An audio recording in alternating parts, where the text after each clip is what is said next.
1300 abonnés, n'importe quel gamin de 14 ans aujourd'hui qui sort une chaîne YouTube qui fait du Fortnite, en 2 jours, il a 10 fois mon nombre d'abonnés, donc c'est ridicule. Mais pour faire ce que je fais, au rythme où je le fais, de la façon dont je le fais, avec le public de niche que j'ai, bah je trouve que c'est déjà...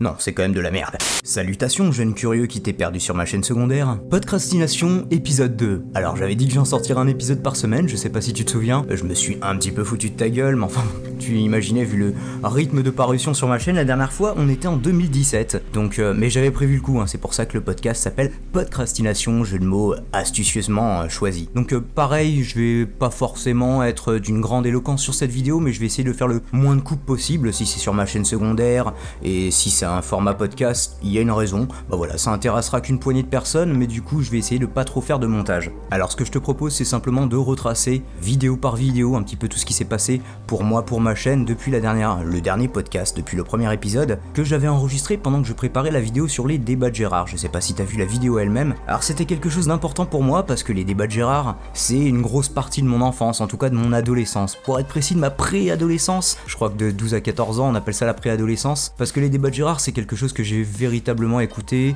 que sur la fin de mes années collège, on va dire, hein, le jeudi soir, très très tard, c'était en semaine, c'était un petit peu compliqué. Bref, je te renvoie à la vidéo pour les détails. Je savais que ça marcherait un petit peu, que ça ferait des vues dans le temps, étant donné qu'il y a des irréductibles des débats de Gérard. Et je pense que voilà, c'est un petit peu comme la franc-maçonnerie, on a des codes secrets, on se reconnaît, mais personne ne sait qu'on est là. Donc je savais qu'il y aurait une poignée de curieux qui viendraient, et peut-être les gens qui découvrent sur le tard les débats, qui se disent mais qu'est-ce que c'est que ce truc qui tape débat de Gérard et qui à terme tombe, se disent ouais, il y a pas quelqu'un qui a fait une enquête, un reportage, un documentaire, tombe sur cette vidéo. Donc voilà, là on a dépassé les 10 000 vues, ce qui pour ma chaîne est pas mal du tout, parce que là j'ai 1300 abonnés actuellement, je stagne un peu, mais à l'époque je stagnais à même pas la moitié, j'étais à 600 et quelques, 630. Alors ce qui m'a surtout fait plaisir, c'est que en fait quand j'ai sorti cette vidéo, j'ai d'abord contacté Matt Matrixian, je me souviens plus exactement de ton blaze amigo, qui avait une page Facebook, et qui a toujours une page Facebook, je l'espère pour lui, dédiée au débat de Gérard, et par son partage, de fil en aiguille, il y a les anciens de l'émission de Fun Radio qui sont tombés dessus, notamment Rigo, qui j'ai longuement, peut-être pas, mais à qui j'ai un petit peu parlé sur Facebook, donc ça m'a fait plaisir, c'était un peu la reconnaissance que les mecs de l'émission me contactent en me disant ah super propre ce que t'as fait, justement ils ont un projet de documentaire sur les débats de Gérard, mais enfin c'est un petit peu une arlésienne qui est prévue depuis des années et qui est jamais sortie et qui sortira vraisemblablement jamais.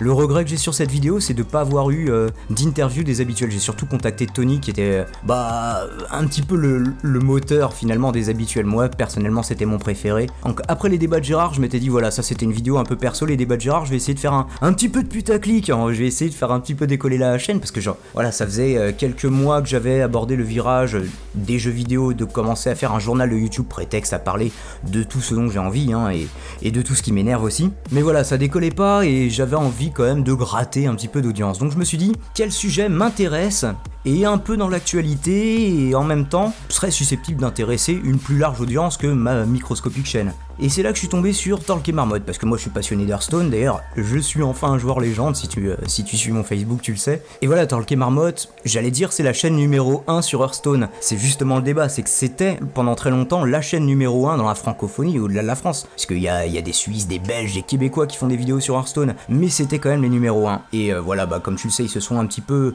pas clashés ouvertement, mais voilà, ils ont chacun un peu pris leur distance l'un de l'autre, tout en gardant une chaîne commune, et tout le monde trouvait ça bizarre, je trouvais ça bizarre, j'ai décidé d'en faire une vidéo. Donc voilà, titre en majuscule, d'ailleurs je referai plus le titre exactement pareil aujourd'hui, mais voilà, ça a fonctionné, parce que 66 000 vues pour ma chaîne à moi, surtout à l'époque j'avais même pas 1000 abonnés, c'est ce qui m'a fait passer le cap des 1000 abonnés d'ailleurs je crois. Alors pourquoi Talk et Marmotte ça a marché? On en discutait avec Belial Spirit sur son live, sur son Twitch l'autre fois. Ce qui a marché c'est d'abord la miniature. Bon, j'ai pas fait un truc super compliqué, j'ai simplement détouré Talk, détouré Marmotte, une image en fait qui était déjà une parodie, le clash sur NTM avec la pochette d'un disque de NTM. Je les ai détourés, je les ai mis sur un fond de pluie, j'ai mis un éclair entre les deux, un cœur brisé, et d'ailleurs même le texte est de trop, mais j'y reviendrai sur l'aspect graphique de mes miniatures. Donc voilà, un cœur brisé, enfin c'est l'image parfaite pour illustrer un clash qu'il n'y a pas vraiment, donc certains diraient que c'est un petit peu putaclic. La fin de Talk et Marmotte, point d'interrogation, c'est la deuxième raison. Un titre, bon en majuscule, faut pas tout mettre en majuscule, dessus, c'est pareil, j'y reviendrai. Mais un titre avec une question, souvent,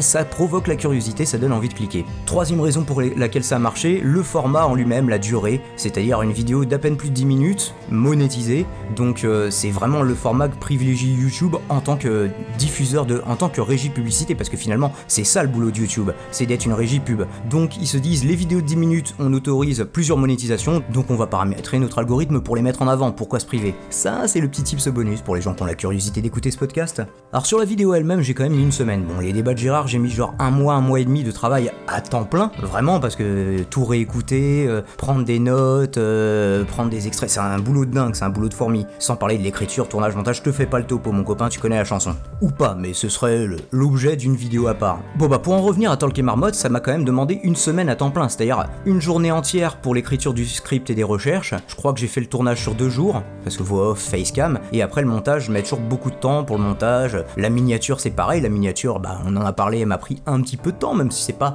the best miniature ever. Thumbnail, je crois que ça s'appelle miniature en anglais. OSEF. Donc voilà, j'ai été pas mal critiqué, c'est pas mon record de pouces rouges cette vidéo, mais j'ai eu quand même pas mal de pouces rouges, et ça fait toujours chier. Finalement, j'ai essayé de faire un vrai travail de journaliste dans cette vidéo, c'est-à-dire que j'ai tout sourcé, j'ai essayé de tout croiser, j'ai regardé toutes les interviews, je te refais pas le détail de mes recherches, et j'ai spéculé. J'ai spéculé, ok, mais je l'ai dit. J'ai dit à chaque fois que je faisais une théorie, et franchement, je pense pas être loin de la vérité. Pareil, pour les détails, je te laisse te faire un avis en regardant la vidéo, mais c'est entre guillemets ce qui a fait décoller ma chaîne. Bon, décoller, 1300 abonnés, n'importe quel gamin de 14 ans aujourd'hui qui sort une chaîne YouTube qui fait du Fortnite, en 2 jours, il a 10 fois mon nombre d'abonnés, donc c'est ridicule. Mais pour faire ce que je fais, au rythme où je le fais, de la façon dont je le fais, avec le public de niche que j'ai, je trouve que c'est déjà... Non, c'est quand même de la merde. On va pas se le cacher. Mais j'étais quand même content le jour où j'ai franchi les 1000 abonnés. C'est tout pour 2017, alors 2018 ça a pas commencé très bien pour moi, mon nouvel an s'est bien passé, par contre mi-janvier j'ai mon père qui est décédé, et c'est toujours... c'est marrant, des mois après je sais toujours pas quoi dire, c'est toujours un moment douloureux, difficile, déchirant, quelle que soit la relation qu'on puisse entretenir avec ses parents. Mon père, c'est un petit peu lui qui m'a donné le goût de lire, et par extension, la passion d'écrire. Je suis pas sûr que ça venait vraiment de lui, si ça venait vraiment de moi. De toute façon, mes parents, d'une manière générale, étaient très contents de me foutre un bouquin dans les mains. À la limite, quand j'étais jeune, on m'engueulait parce que je sortais pas assez. C'était va dehors, lâche ton bouquin, va jouer dehors avec tes copains. Et quand j'ai découvert les jeux vidéo, c'était fini. Je lisais toujours beaucoup, mais voilà. Et ce qui m'a amené à faire du YouTube, c'est finalement l'envie d'écrire. Du coup, la mort de mon père, ça m'a pas mis dans les meilleures dispositions pour écrire. À l'époque, j'écrivais aussi pour la boîte d'un pote, je lui faisais des articles, un peu de référencement. C'est pareil, ça m'a mis un coup d'arrêt, j'arrivais plus à rien écrire. J'ai commencé, alors à la fin janvier, j'ai commencé à écrire la vidéo sur Usul, et en fait finalement que j'ai pas terminé tout de suite. Suite à ça, il y a l'Usul Gate et tout ça, mais on va y revenir. Et en fait, j'ai fait une vidéo courte, quelque chose qui me semblait, parce que je me sentais pas de faire une grosse vidéo, donc j'ai fait une courte vidéo sur l'orthographe. En fait, c'est un truc que je voulais faire depuis longtemps, parce que c'est quelque chose qui me fait saigner les yeux, et ou ER, les gens qui font la confusion. Du coup, j'en ai profité pour faire une petite dédicace à mon père, lecteur devant l'éternel, mon père, qui connaissait ma chaîne YouTube, mais disons que ce qui est un petit peu dommage, c'est que les 2 dernières années de sa vie, finalement, je l'ai assez peu côtoyé, mon père, mais il avait vu ce que je faisais à l'époque où je faisais des jeux vidéo, ce qui ne l'intéressait pas du tout. Alors mon père, il avait des consoles de jeux vidéo quand il était plus jeune, avant que je naisse, d'après ce que j'ai compris, je crois qu'il y avait une vieille Atari, j'en parlerai peut-être un jour, mais le seul jeu auquel je l'ai vu jouer finalement, c'était Mario Kart et Mario Kart 64, et en fait je lui interdisais à la fin parce qu'il était trop bon, il était même meilleur que moi, et ça m'énervait. Donc voilà, la vidéo sur l'orthographe, elle a un peu bidé, mais c'est pas grave, ça je savais très bien que ça ferait pas beaucoup de vues, mais au moins c'est un petit peu, voilà. J'ai fait une vidéo dessus, donc maintenant à chaque fois que quelqu'un, j'essaye de lui expliquer, je le renvoie à cette vidéo, au moins c'est fait, c'est plus à faire. J'en ferai peut-être un épisode 2, puisque là plus récemment, c'est-à-dire fin mai, j'ai eu un autre décès dans mon entourage, décidément 2018 c'est pas sous les meilleurs auspices. Ma pote Stéphanie, une fille que je connaissais depuis près de 10 ans, que j'aimais beaucoup, avec qui je faisais beaucoup de soirées, qui était là pour mon dernier anniversaire. Donc voilà, et le point commun de ces 2 morts, c'est que c'est des personnes qui sont parties très subitement, que rien laissait présager, qu'elles étaient pas malades et que personne s'y attendait quoi. Donc je ferai peut-être un épisode 2 dédié à l'orthographe pour Stéphanie, puisque Stéphanie avait une entreprise qui s'appelait Libre Plume, et elle corrigeait parfois les textes que je soumettais à des tiers. Donc par exemple, j'avais candidaté pour Gamecult, elle avait corrigé tous mes articles que j'avais proposés, parce que Stéphanie était très à cheval sur l'orthographe, donc j'essaierai de lui faire honneur, surtout qu'elle m'avait demandé un épisode 2 sur Facebook. Je me souviens la différence entre on et on-o-n-t, et entre ça et ça, S-A et C-A, donc le démonstratif et le possessif. Je rentre pas dans les détails, il y aura la vidéo pour. Bon, rendu vu ici, t'as un petit peu compris comment je fonctionne. C'est-à-dire que je fais une vidéo un peu perso d'un truc important pour moi, ça bite complètement, ça m'énerve, et derrière je fais une vidéo un peu putaclic pour me rattraper. Et du coup ça marche un peu mieux. Et là la vidéo putaclic que j'ai faite, c'est quelque chose que je fais jamais normalement. Pas de faire des trucs putaclic. Quelque part, je confesse que sur Talk et Marmotte, c'est un petit peu ce que j'ai fait. J'ai fait du clickbait, même si le contenu à l'intérieur, comme j'ai dit, je pense qu'il était de qualité. Alors là, j'ai fait du clickbait et un contenu pas de qualité, c'est-à-dire ma première vidéo sur Greg Guillotin. Greg Guillotin, c'est quelqu'un que j'aimais beaucoup, peut-être un peu trop, c'est-à-dire qu'à chaque fois qu'il sortait une caméra cachée, je le regardais et c'était comme s'il y avait une vidéo du joueur du grenier qui sortait. J'étais là, ah, vas-y, derrière mon écran, je me sers un petit verre d'ice tea, je me prends un truc à bouffer, enfin, voilà, je me sentais au cinéma, tu vois, tellement je trouvais ces caméras cachées bonnes, quoi, finalement. Et quand il y a eu la révélation de un ou deux fakes qu'il a reconnu en disant, tiens, j'en donne même un autre, tiens, comme ça, voilà, vous aurez du grain à moudre, moi je l'ai cru aveuglément. Je me suis dit, forcément, ça vient de TPMP, c'est des trucs de TPMP, il n'y a pas de preuve de fake sur les trucs d'avant. Et en fait, je me suis pas assez documenté parce que Tsukio avait sorti une deuxième vidéo pour appuyer, en fait, ce qu'il avait dit. Et bah voilà, en fait, j'ai fait une vidéo en quelques heures, c'est ce que je dis au début de la vidéo, je vais faire en quelques heures ce que d'ordinaire je fais en plusieurs semaines, c'est-à-dire de la merde. Alors tout est pas acheté, il y a quand même un peu de montage, un peu d'écriture, voilà, mais pas assez de recherche, pas assez de recul, pas assez de réflexion sur cette vidéo, et voilà ce que ça donne quand je bâcle. Donc il y a des gens qui bâclent encore pire que ça, mais c'est mon record de pouce rouge et quelque part il est un peu mérité. Du coup j'ai fait un épisode 2 mea culpa, j'ai même pensé à les passer en non répertorié, mais finalement j'avais l'impression que j'aurais l'impression de pas être honnête, tu vois, genre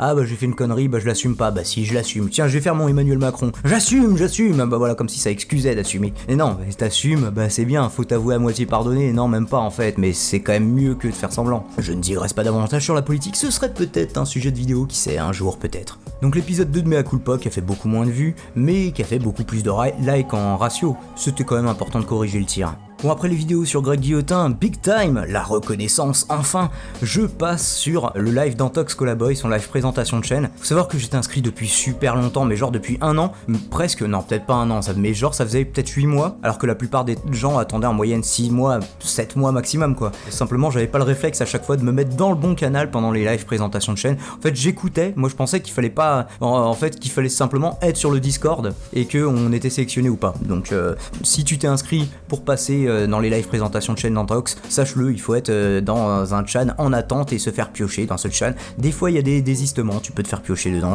tout peut arriver. Donc Antox qui a plutôt bien aimé ma chaîne, hein, même si déjà Antox on se connaissait un peu, enfin on se connaissait, on n'est pas du tout potes ni rien, hein, je l'avais interviewé une fois et il s'en souvenait. Bon, en tout cas il a tilté dès qu'il a vu la miniature, et en parlant de miniature, c'est le premier truc qu'il a critiqué, il a dit mes miniatures elles sont un peu caca, notamment le fait de mettre plein de texte sur mes miniatures. Alors je savais déjà qu'il fallait pas en mettre trop, j'essayais d'en mettre le moins possible. Il a raison, finalement, faut pas mettre du tout de texte, c'est trop petit en fait une miniature pour mettre du texte. Pour qu'un texte soit lisible sur une image petite, il faut que le texte prenne 30% de la taille de l'image, et c'est moche. Du coup, je t'invite à re-regarder les miniatures que j'ai faites sur mes 2 dernières vidéos en date, donc celle sur Usul et celle sur les Guignols. Donc je reviendrai bien sûr sur chacune de ces vidéos. Mais les miniatures, je les ai travaillées un peu différemment, en détourant plein de trucs, en ayant un fond un peu plus travaillé. Faut savoir que je suis sur Photofiltre et que c'est pas la panacée, quoi. Faudra que je craque un jour, que je chope légalement bien sûr, Photoshop comme j'ai chopé Premiere Pro. Et pareil pour After Effects, bien des choses qu'il va falloir que je fasse pour achever la professionnalisation de ma chaîne. Et ça aussi c'est un élément sur lequel on va revenir. Ce podcast va faire 3/4 d'heure, ça va être horrible. Donc ce qui a marché par contre sur le live d'Antox, c'est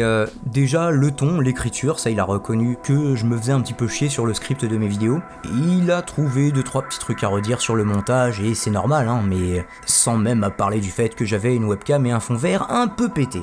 Enfin ma webcam est pas pourrie, c'est une des meilleures webcams qu'on pouvait avoir pour ce budget là, mais c'est une webcam les copains, ça fait pas des miracles. Alors j'avais passé je sais pas combien de temps à imaginer, parce que j'ai attendu 8 mois t'imagines, à imaginer quelle vidéo, parce qu'il demande toujours est-ce que t'as 2 vidéos. Alors du coup ça devient un peu mécanique la façon dont Antox présente ses lives, mais c'est quand même lui qui fait les meilleurs lives de présentation dans la francophonie, hein. Les autres ils font vas-y je te fais de la pub, abonnez-vous les copains, mais on s'en bat les couilles, on regarde un peu 10 secondes, ah ouais c'est bien. Et lui quand c'est de la merde il le dit, donc du coup quand il dit que c'est bien, ça fait plaisir. Donc tout ça pour dire ouais j'avais bien ressassé quelle vidéo je montrerais si je passais, et puis au fur et à mesure où je sortais des nouvelles vidéos, voilà, je changeais les vidéos que je voulais présenter, parce que s'agit de pas se rater, tu vas pas repasser, tu vas pas passer tous les jours sur une chaîne qui fait 400 000 abonnés, soit l'audience d'Antox. Donc il y avait en plus 2000 personnes sur le live, j'avais un peu la pression. Donc j'ai commencé, jusqu'au bout j'hésitais, je pensais même mettre mon rap de Malgus en mode what the fuck, et au moins ça fait une vidéo courte, il la regardera en entier, puis ça va interpeller les gens. Peut-être que j'aurais dû le faire, mais j'ai mis le journal de YouTube, mais après c'était une bonne présentation de ma chaîne, c'est le journal de YouTube épisode 2, celui où j'aborde 3 sujets, Sylvain Durif à poil, RT France, etc. Plus que 3 sujets en fait. Et donc ça, voilà, il avait trouvé ça pas mal, mais bon voilà, les réactions étaient un peu mitigées en disant ouais voilà, mon jeu d'acteur est pas terrible. Ça, je le confesse complètement. J'ai fait un petit peu de théâtre quand j'étais plus jeune, mais ça n'a jamais été non plus ma spécialité. C'est pour ça que je me trouve meilleur à l'écrit qu'à l'oral. Et aujourd'hui, je n'écris rien, je ne fais que blablater, et ça s'entend beaucoup, malgré les coupes que j'essaierai de faire au montage. Dis-moi ce que t'en penses dans les commentaires. On n'oublie pas les bons réflexes, hein. Donc voilà, la première vidéo, c'était genre bien sans plus, et là j'ai joué mon tout pour le tout, j'ai sorti la vidéo sur les débats de Gérard, en me disant... Je pense que la plupart des gens connaîtront pas, alors je voyais sur le chat, il y en avait quand même quelques-uns, Gérard qui connaissait, et là ça a super bien marché. Ça a tellement bien marché que pour te dire, j'ai remarqué que suite à mon passage, il y avait 200 personnes de moins, alors au début je me suis dit, oula, est-ce que c'est moi qui ai saoulé les gens, ou mais en même temps je voyais qu'il y avait beaucoup de retours positifs. Et là j'ai regardé mon analytics sur YouTube, et dans mes vues en direct, je voyais 200 personnes en train de regarder en direct ma vidéo sur Gérard. Genre toutes les personnes en fait qui étaient dégoûtées, qui disaient d'ailleurs sur le... C'est ce que ma mère qui était sur le live d'ailleurs avait dit, ma mère qui suit beaucoup ce que je fais sur YouTube, ça fait plaisir d'ailleurs, coucou maman, once again. Et donc ma mère m'avait dit ouais, il y avait plein de gens qui étaient dégoûtés, qui voulaient continuer de voir la vidéo en fait, qui étaient dégoûtés quand Tox coupe au bout de même pas 5 minutes. Bon après voilà, il peut pas, voilà, ça fait déjà 5 minutes x 2 pour fois le nombre de personnes, plus le commentaire, plus le bonjour au revoir. Voilà, ça fait beaucoup de temps et il peut pas laisser des vidéos en entier, surtout que celle-là elle fait 40 minutes, donc c'est mort. Et donc voilà, là j'ai eu genre près de 300 abonnés dans la soirée, ce qui m'était jamais arrivé bien sûr. Bon alors bien sûr tu te dis je passe sur une chaîne qui a 400 000 abonnés, tu t'attends à plus, mais c'est pas comme s'il avait fait mes chers abonnements sur ma chaîne, et ma chaîne peut-être actuellement commence à le mériter tout juste, mais à l'époque elle le méritait pas encore. C'est pas assez propre, même si les scripts sont travaillés, le reste est quand même encore à peaufiner. Et je suis en train de mourir de chaud parce qu'on est à la fin juillet à Bordeaux, que pour avoir un son pas trop pourri, j'ai fermé ma fenêtre. J'ai coupé mon ventilateur, parce que si je mets mon ventilateur, tiens je te le mets 2 secondes, et encore là je le mets pas à fond tu vois, mais ça te fait un souffle derrière qui est complètement dégueulasse, donc je vais arrêter ça. Alors pourquoi parler d'Usul? Parce que c'est quelqu'un que je suis depuis jeuxvideo.com, que je suivais, ça c'est pareil, ça fait partie des vidéastes dont j'attendais chaque vidéo avec impatience, c'était genre limite, ah on est dimanche, il y a la vidéo, et c'est pour ça c'est bien d'instaurer des rendez-vous, chose que je fais pas du tout, genre si je faisais une vidéo tous les mercredis, bah tous les mercredis il y aurait des gens qui viendraient sur ma chaîne,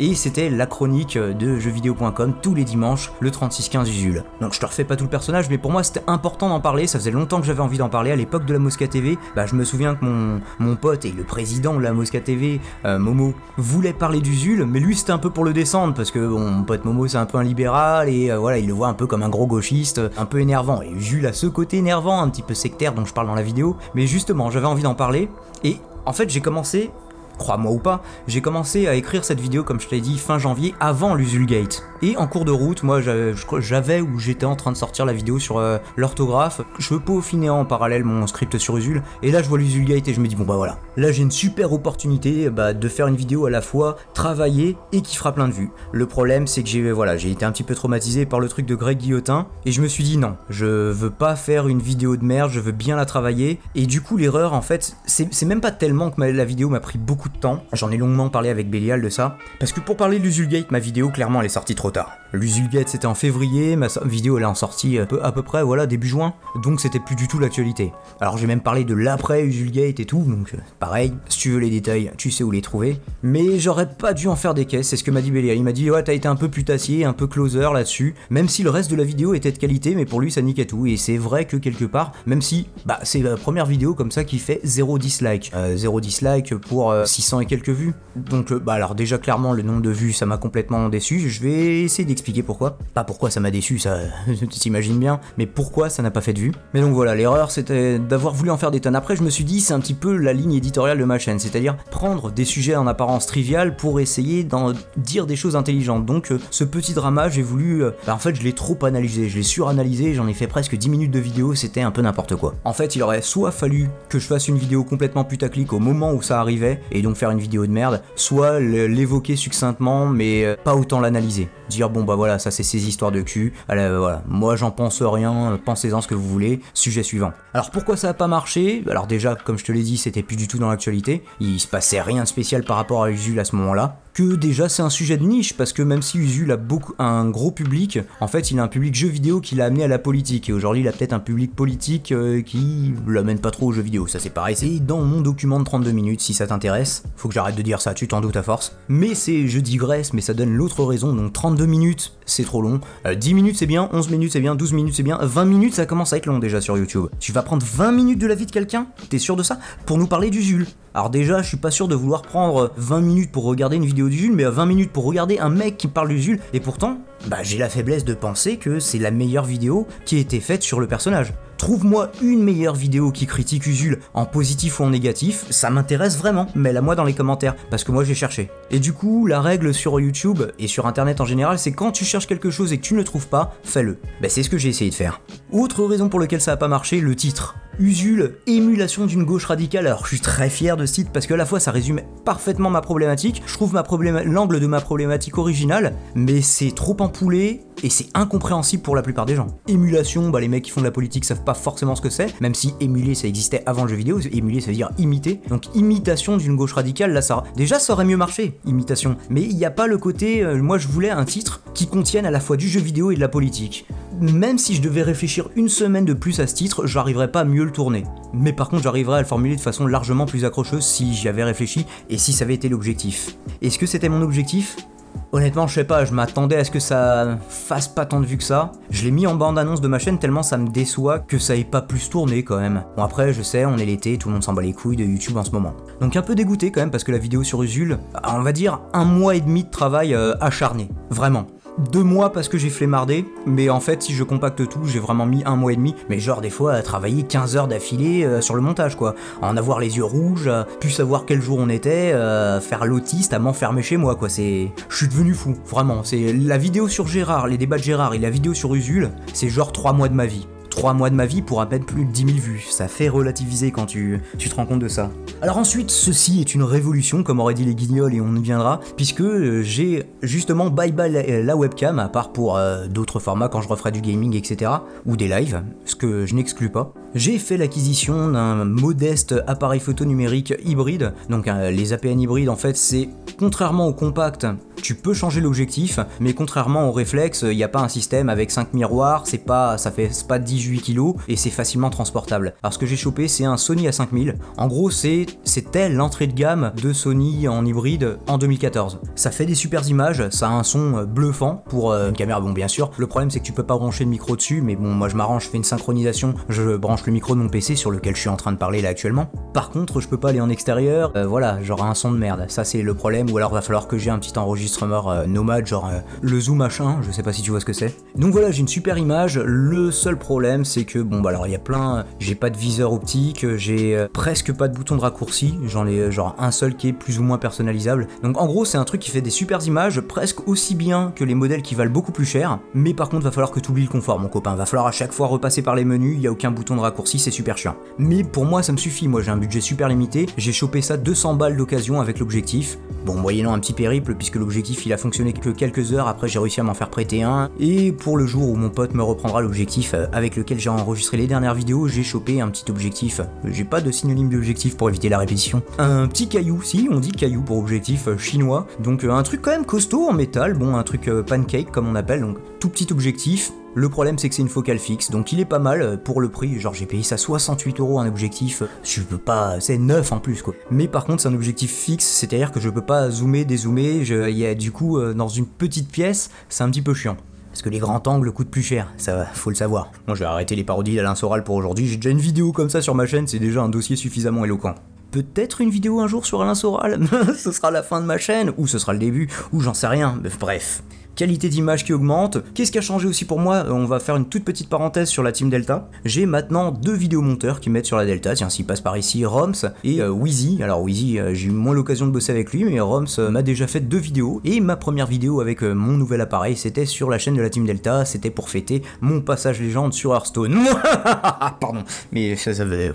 Moi je suis nul aux échecs, j'ai pas la mémoire des chiffres, je suis plus un littéraire qu'un scientifique, donc pour moi passer légende sur Hearthstone c'était quand même un peu de boulot. On arrive aux guignols, donc les guignols c'était un peu comme la vidéo sur les débats de Gérard, c'était la même approche même si ça m'a pris moins de temps. Alors moins de temps à faire la vidéo, par contre je me suis retapé 30 ans de guignols, de 88 à 2018, putain 30 ans, comme il y aura sûrement une compile putain 30 ans, je crois qu'il y a eu déjà un des derniers épisodes qui s'appelait comme ça. Donc voilà une vidéo qui était importante pour moi, j'ai donné un petit peu tout ce que j'avais, franchement j'ai essayé de faire de mon mieux, je pense que c'est finalement ma vidéo la plus aboutie en termes de voix off, en termes de recherche, en termes de montage. J'ai acquis par des chemins détournés une suite d'effets pour mon logiciel de montage, donc ce qui fait, tu vois, tous les petits effets de glitch, certaines transitions que je pouvais pas faire avant, l'apparition de certains titres qui, voilà, limite il faudrait After Effects normalement pour le faire, et là juste avec Premiere Pro j'arrive à faire des trucs beaucoup plus propres. Donc j'ai aussi dû m'initier, alors je te raconte même pas le temps qu'il a fallu pour apprendre la photo, parce que quand tu vas apprendre la vidéo il faut comprendre la photo. D'ailleurs j'ai pris goût à la photo, je prends beaucoup de choses en photo,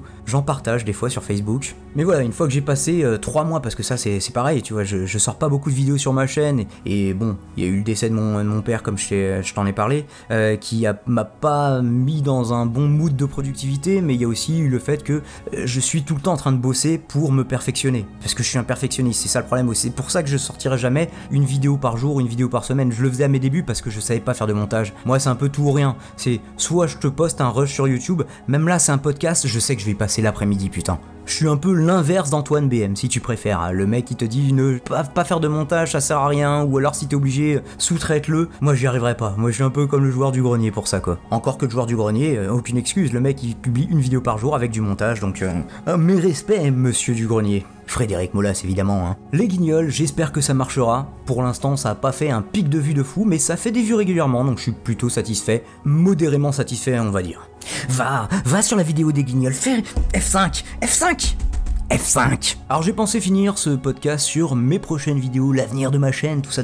Alors mes prochaines vidéos, et si tu savais le nombre de projets de vidéos qui sont plus ou moins travaillés et qui ne sont jamais sortis, qui sont sur mon drive, soit des idées comme ça, poser un sujet, soit un script complet, soit un script, un squelette quand même, soit des trucs que j'ai commencé à tourner, soit des trucs que j'ai même commencé à monter. J'ai fait une vidéo avec le Radis Irradié à l'époque, qui n'est jamais sorti, à l'époque des Mousquetubes. Et déjà quand j'ai entendu la voix off que m'a livré le Radis, alors qu'à l'époque il avait pas du tout, sa chaîne n'avait pas du tout explosé comme aujourd'hui, je me suis dit putain ce mec il a un truc. Bon c'est con, maintenant qu'il a réussi on se parle plus, mais bon, tu sais comment c'est. Et puis le jour où tu réussis, t'as tous les anciens gars qui reviennent te parler, donc c'est un peu compliqué aussi. Mais bref, le Radis, si tu passes par là, j'espère qu'on rebossera un jour ensemble, et je te promets que cette fois ça sortira, on bossera que tous les deux, et donc là je suis sûr que ça sortira, à moins que tu t'y opposes. Parenthèse fermée. Donc mes prochaines vidéos les plus probables, c'est, il y en a une que je veux faire depuis très longtemps, c'est un petit peu dans le même esprit que les débats de Gérard, c'est le monde de Monsieur Fred. Je pense aussi peut-être à terme faire une vidéo sur Max, le Star System, et peut-être même des best-of de débats. Je rentre pas trop dans les détails, mais j'ai une idée de format, parce qu'il y a plein de gens qui se contentent de reposter les débats, enfin qui se contentent, et même les avant-débats ils se font grave chier. C'est un boulot de documentaliste de ouf ce qu'ils font, notamment les archives des débats de Gérard, Brochette Mystère, tous les trucs que j'ai cités, toutes les sources que j'ai citées dans ma vidéo sur GG. Mais c'est juste un travail d'archivage. Moi je me propose de faire quelque chose d'un petit peu plus vers l'infini et au-delà, tu verras. L'autre vidéo que j'ai vraiment envie de faire, c'est sur The Americans, la série. Et ouais, pourquoi pas, j'avais bien parlé d'Alno Zero qui était un manga à l'époque, ça avait pas du tout plu, mais là je pense que c'est une série, c'est important d'en parler, et c'est pareil. J'ai fait une recherche en me disant est-ce qu'il y a une critique de cette série géniale The Americans. C'est une série qui s'est arrêtée là en 2018, en juin 2018, personne ne l'a regardée. C'est la meilleure série que j'ai regardée dans les 10 dernières années mon poteau. Donc déjà si ça t'a pas donné envie de voir la vidéo, je peux rien pour toi. Si je peux faire un truc, je peux faire une vidéo, tu seras obligé si tu regardes la vidéo en entier de regarder la série en entier. Donc voilà, et puis pour la chaîne, j'en sais pas plus que ça. Je sais pas comment va évoluer la chaîne, moi je sais que là je vais avoir un impératif, c'est-à-dire de trouver de l'argent comme la plupart des gens, donc soit rebosser, mais moi j'ai plus de 30 ans, j'ai fait plein de boulot à la con dans ma vie, j'ai fait l'effeuillage dans les vignes, j'ai été commis de cuisine à plus de 30 balais, repasser tout en bas de l'échelle alors que t'as un bac plus 3, je peux te garantir que ça fait chier. J'ai plus envie de faire ces trucs là, j'ai fait du télémarketing aussi, j'ai fait du bâtiment, j'ai plus envie de faire ces trucs là. Et je préfère à moitié crever de faim mais essayer de faire ce qui me plaît. Donc je vais essayer de le rendre rentable, un minimum. Alors j'ai déjà cette chaîne qui génère 2 cacahuètes par an, mais 2 cacahuètes, de quoi acheter 2 cacahuètes littéralement, hein, c'est pas plus que ça. Et j'ai un Tipeee si le cœur t'en dit, alors j'aimerais aussi être accepté par Utip, la plateforme par laquelle on peut filer 50 centimes sans rien débourser juste en regardant une publicité, et ça marche beaucoup pour les créateurs qui l'utilisent, mais ça marche peut-être beaucoup parce qu'ils sont pas nombreux à l'utiliser. Hein, la question se pose. Et donc moi ce que je vais faire, c'est que je vais créer une micro-entreprise où je vais essayer de vendre de la voix off, du montage. Je vois qu'il y a beaucoup notamment de gamers qui cherchent des vidéomonteurs. Et bah ce qu'ils font, c'est pas le résultat des best-of, moi ça me semble pas, tu vois, je me dis toujours un peu comme dans le combat contre Cell dans Dragon Ball Z. Truc qui a rien à voir. Où à la fin, Sangoku abandonne et il va voir Sangohan, il lui dit, Sangohan qui est surpris de voir abandonner son père et qui lui dit bon ouais c'est Sangohan, mon fils qui va se battre à ma place. Il dit, alors que c'est un gamin, il lui dit est-ce que ce combat t'a semblé être d'un trop haut niveau Sangohan? Et il dit non mais j'imagine que t'étais pas à fond. Eh bah si, il était à fond. Mais en fait, moi je regarde ça, j'ai l'impression d'être Sangohan, je me dis ils sont à fond les mecs là parce que... Bref, je me dis s'il y en a qui sont payés pour faire ça, bah je peux faire au moins un peu mieux. Donc je vais essayer voilà, de vendre des articles, des VOF, du montage, tout ce qui correspond à... Peut-être pas mon cœur de métier du coup, mais à mes compétences de cœur, on va dire ça. Je te promets pas un podcast pour la semaine prochaine, parce que j'ai pas forcément quelque chose à dire tout le temps, et que de toute façon, cette chaîne c'est ma chaîne secondaire, le but n'est pas de faire beaucoup de vues ni beaucoup d'abonnés, mais n'hésite pas à partager, à cliquer, à faire tous les trucs de fin de vidéo, et surtout à réagir, parce que le seul truc qui présente de l'intérêt pour moi, en plus finalement de faire une FAQ sans en faire, de répondre à toutes les questions qu'on ne me pose pas, le but c'est aussi d'avoir ton retour, donc n'hésite pas. L'espace commentaire est pour toi. Je te dis pas très vite, mais le cœur y est. C'était Daimon. Abonne-toi. Partage, like, commente et abonne-toi. Abonne-toi. Sinon je commettrai un attentat. Je suis pas sûr qu'on ait toujours le droit de dire ce mot sur YouTube. Et puis c'est vachement de mauvais goût. Bref, abonne-toi.